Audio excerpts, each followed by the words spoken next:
बीडच्या मस्साजोग प्रकरणात संतोष देशमुख यांच्या हत्येच्या निषेधार्थ मराठा समाजाचा मोर्चा निघालाय। लातूर जिल्ह्यातल्या रेणापूर इथे सरपंच संतोष देशमुख हत्या प्रकरणानंतर हा पहिला मोर्चा आहे। तर दुसरीकडे राजगुरुनगरमध्ये 2 चिमुकलींची अत्याचार करून हत्या करण्यात आली आहे, त्याचा निषेध गावकऱ्यांकडून केला जातोय। राजगुरुनगरमधून आपले प्रतिनिधी सुनील ठिगे आता आपल्या सोबत आहेत। सुनील, काय म्हणणं आहे गावकऱ्यांची, काय भूमिका आहे आता?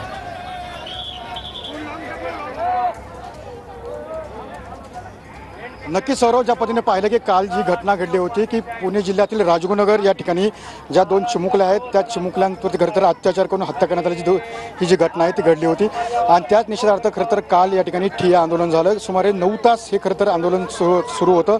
त्यानंतर पोलीस असेल, प्रशासन असेल यांनी कुठेतरी लेखी आश्वासन देऊन हे आंदोलन खरं तर थांबवलं होतं। त्यानंतर मृतदेह ताब्यात देण्यात आला, अंत्यविधी करण्यात आला। मात्र आज सकाळपासून पाहतो की खरं तर हे कुटुंब असेल किंवा येथील समाज असेल, राजगुरुनगर ग्रामस्थ असतील, हे सुद्धा या ठिकाणी आक्रमक झालेलं आपल्याला पाहायला मिळतंय।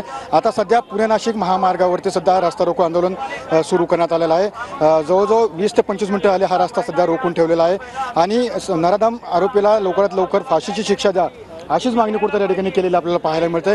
एकंदरीत जे कुटुंब आहे त्या पीडित कुटुंबाला सुद्धा आर्थिक मदत करा अशी मागणी या ठिकाणी खरं तर केली जाते। मात्र ज्या पद्धतीने आपण पाहतो की खरं तर ज्या 2 चिमुकलींची अमानुषपणे अत्याचार करून हत्या करण्यात आली, याच घटनेचा निषेध करण्यासाठी खरं तर जो समाज आहे आणि जे नागरिक आहेत ते या ठिकाणी पुणे नाशिक महामार्गावर रस्ता रोको करताना आपल्याला पाहायला मिळतंय। सौरभ, ठीक आहे सुनील, धन्यवाद या माहितीबद्दल। तर संतोष देशमुख हत्या प्रकरणात निषेध करण्यासाठी लातूरच्या रेणापूरमध्ये हजारोंच्या संख्येने मराठा बांधव रस्त्यावर उतरलेले आहेत। तर दुसरीकडे 2 चिमुकलींवर अत्याचार करून त्यांची हत्या झाली, या घटनेविरोधात राजगुरुनगरमध्ये ठिय्या आंदोलन सुरू आहे। त्यामुळे 2 वेगवेगळ्या घटना, पण दोन्ही घटनांमध्ये समान दुवा आहे आक्रोशाच्या, जनतेच्या। तर परत एकदा आपण लातूरच्या मराठा समाजाच्या मोर्चामध्ये जाऊयात, निषेध मोर्चामध्ये। लातूरच्या रेणापूरमध्ये हा मोर्चा निघालाय संतोष देशमुख हत्या प्रकरणाच्या निषेधात। आपले प्रतिनिधी दत्ता कनवटे आता आपल्या सोबत आहेत। दत्ता, आता काय भावना बघायला मिळत आहेत सगळ्या उपस्थितांच्या आणि मोर्चेकऱ्यांच्या? नक्कीच सौरभ, या ठिकाणी ज्या भावना आहेत त्या तीव्र भावना असल्याचं पाहायला मिळतंय। एक आक्रोश करणारा मोर्चा या ठिकाणी लातूरच्या रेणापुरामधून निघालेला आहे।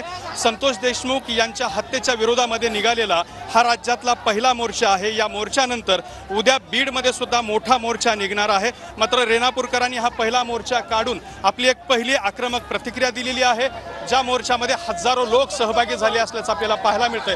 आपण जर इथून पाठीमागं बघितलं तर साधारण 1 किलोमीटरपर्यंत लोकांची रांग लागलेली आहे। पुढे वैभवी देशमुख ही संतोष देशमुखांची मुलगी चालते आणि तिच्या पाठीमागे सगळा समाज उभा आहे, जो या मोर्चामध्ये सातत्याने चालत असताना आपल्याला पाहायला मिळत आहे। आणि त्याचबरोबर एक वेगळा संताप, वेगळा आक्रोश जो आहे तो सुद्धा या ठिकाणी हे सगळे लोक व्यक्त करत असताना आपल्याला पाहायला मिळतात। आपण काही वेळापूर्वीच संतोष देशमुख यांची मुलगी वैभवीशी बोललो, त्यावेळेला तातडीनं आम्हाला न्याय व्हावाय अशी भूमिका जी आहे ते त्यांनी या ठिकाणी व्यक्त केलेली आहे। आणि जोरदार घोषणाबाजी करत हातामध्ये न्यायाचे बॅनर घेऊन या ठिकाणी हे सगळे लोक जे आहेत ते तहसील कार्यालयाच्या दिशेने निघाले असल्याचं आपल्याला पाहायला मिळतंय। काही लोकांशी आपण बोलणार आहोत। एक संतप्त मोर्चा निघतोय, काय वाटतंय? सरकारने आता तरी जागा व्हावा, हा उद्रेक पेटू नये।